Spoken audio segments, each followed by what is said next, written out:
Hey guys, this is Zach, Dreamedia Home Theater. We're going to be unboxing the PRO-180RPW by Klipsch today. It's an 8-inch Cerametallic Woofer and a 90x90 horn.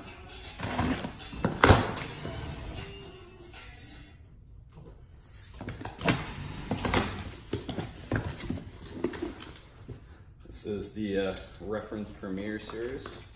Got your manual here, a little quick start guide. Cutout template, packing material,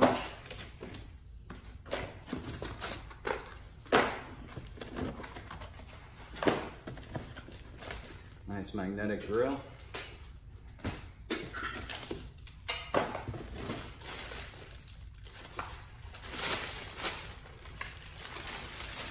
and then the speaker itself.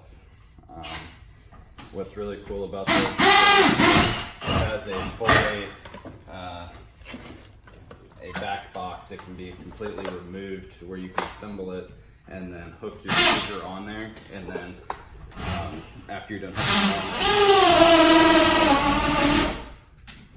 it on, very well built speaker. Looks like you have a couple treble and bass toggles as well. And in the rear of the speaker, nice giant magnet, more comparable to like a bookshelf speaker. And then you got your 90x90 tweeter right here. Nice, very well built speaker. If you guys would like to purchase this item, just feel free to give us a call or shoot us an email. Thanks for watching. This is Zach with Dreamedia Home Theater.